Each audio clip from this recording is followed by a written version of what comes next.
Welcome, ladies and gentlemen, to the show here today to discuss about Impact Wrestling from June 17, 2021. The overall presentation of this episode was not that bad. It wasn't, super terrific. Like, it was something you had to go ahead and go back and watch or anything. But it wasn't a terrible show. We had the first match of the night with TJP facing Black Terraris. And TJP actually picks up the victory here with a Mamba Splash. This was a decent match to kickstart the show. It wasn't that terrible. I thought it was very entertaining and some good action by TJP. Like usual, he's a good wrestler. Character-wise, he ain't that big of a deal to me. So Ace Austin's backstage, and he's looking to form an alliance with Rahit Raju, leading into the Ultimate X match so they can have a level playing field. And Raju agrees with him, but he also has an ace up his sleeve as well. So apparently they are going about for Slammiversary for Ultimate X, which I was bringing up during the Against All Odds review. And I think that is some really good stuff right there. I think that it was a smart move on their part to do that, and thankfully that's what they're going with. So we also get Moose showing up in the middle of the ring. He demands some answers towards what happened at Against All Odds. He's requesting a rematch for the World Championship against Kenny Omega at Slammiversary. He doesn't have any interest in what goes on with Sammy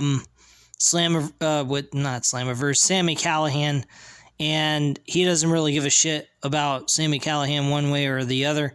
He cares about getting a rematch because he felt he was screwed. Chris Sabin returns, though, starts swinging a chair. The reason for that was because of the fact that he was pissed off for the injury that Moose gave him and put him out of action for several months. Let's see, what else? Next match on the card was Josh Alexander versus Madman Fulton. This was actually a very good match. I actually enjoyed the action between these two guys. I'm not a huge fan of either one of these guys, though, but, I mean, it was a decent match overall. The action was really good. It was back and forth, hard-hitting. Josh Alexander, going into the match, though, was pretty banged up. He had a couple of bruises on his face, which I don't know where that came from. It might have happened on a previous Impact episode, which I wasn't following for a couple of months. I'm just starting to get back into this, and like I said earlier in the last video I uploaded here today about WWE possibly doing the right thing by its fans, I mentioned I may or may not continue doing Impact Wrestling reviews because of my time and what I have on my plate. So I'm not sure if that is going to continue on, but we'll see how things go. I'll definitely let you know one way or the other if I'm going to continue to do these reviews for Impact Wrestling in case any of you guys are interested in that. But I thought I'd throw that out there because I know there are Impact Wrestling fans. So if you're not a WWE fan or even an AEW fan, I will try to continue to provide Impact Wrestling reviews for you guys specifically. If you're a fan of all different wrestling promotions, well, welcome to the review. So, yeah, Josh Alexander wins this match, ends up hitting a really good finishing maneuver. Looks like a pedigree formation in the beginning of the move, and then he puts it into a pile driver type of maneuver on Madman Fulton and gets the 1, 2, 3. So W. Morrissey says the only thing he can trust in this industry, in this life, is himself. Next up is the debut of Steve Macklin, formerly known as Steve Cutler, of WWE's The Forgotten Sons stable. So that should be. He didn't do bad. He didn't do bad in this match. This was a decent match. I mean, he glorified, oh my God, mega superstar or anything. Don't get me wrong. The promo that W. Morsley, because this person I'm reading off what they wrote, didn't really give a whole lot, but he really cut it down to the core. He said, I don't have any friends in this wrestling industry. I don't care.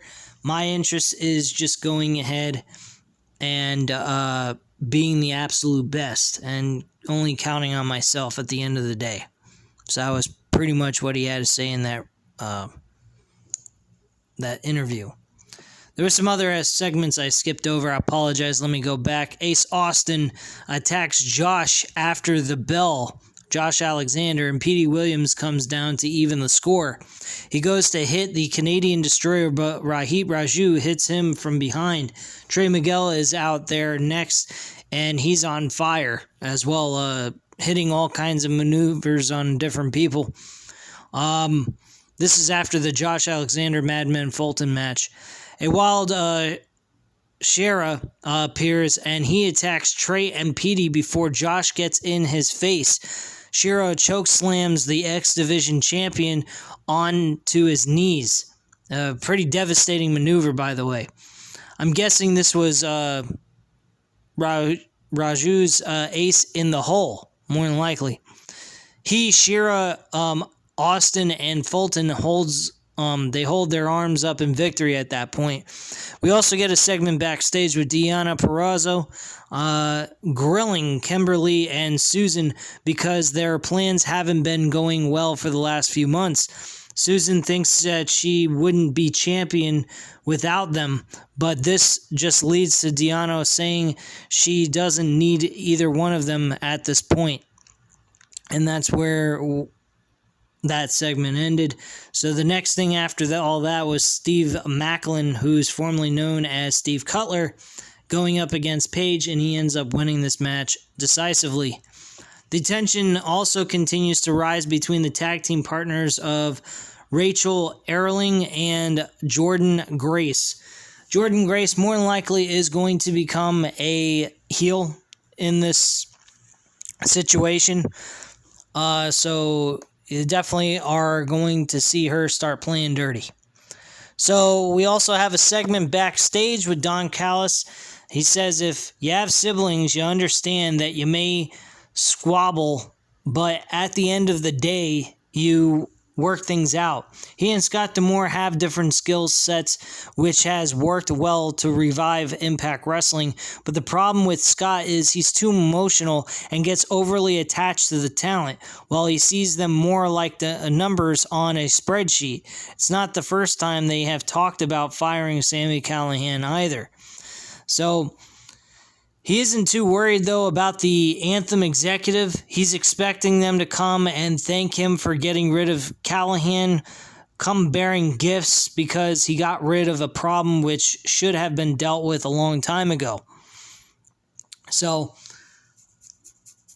at this point, Don Callis is not too worried about what's going on with the situation with Sami Callihan, which I would have been worried as fuck. Because why would they show up if he did the right thing?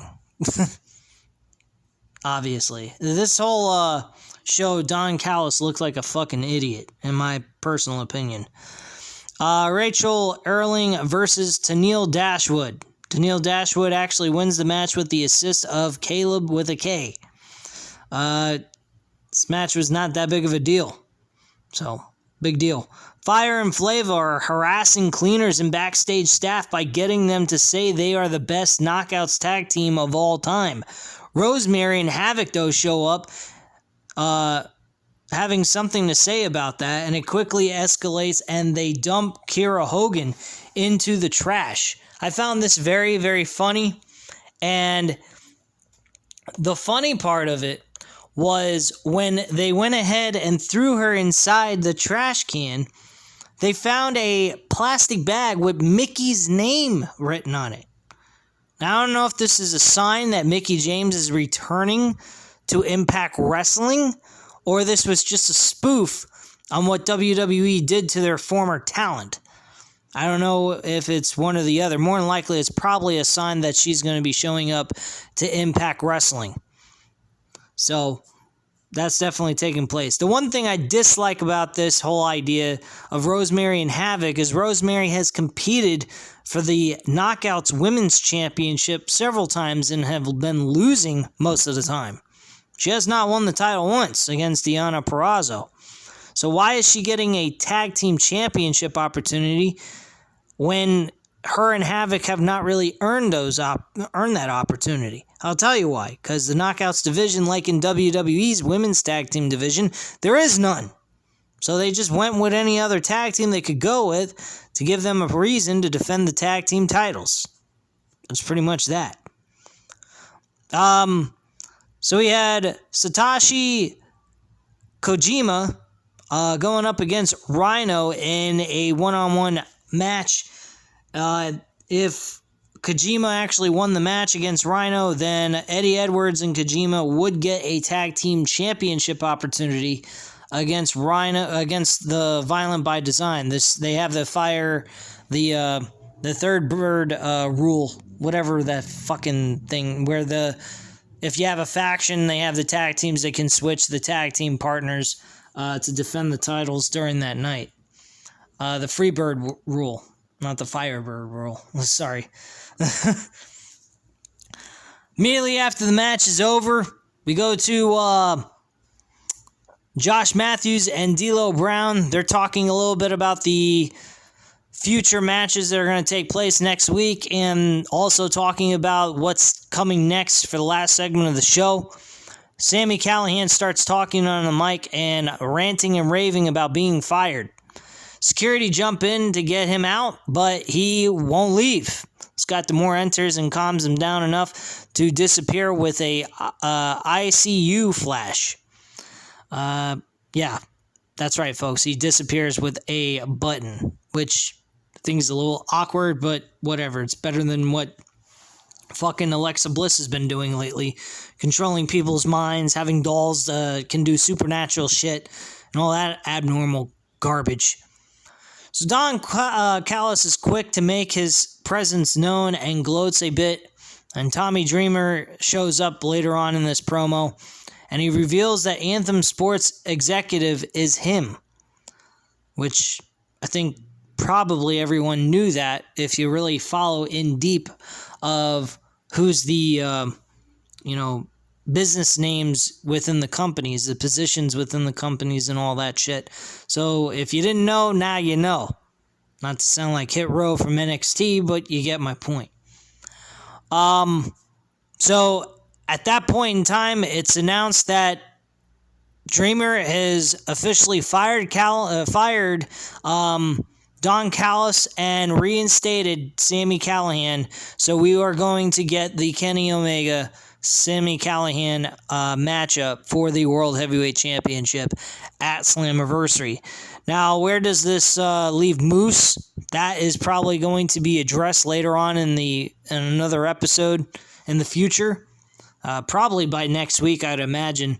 But after the announcement, Don Callis goes backstage.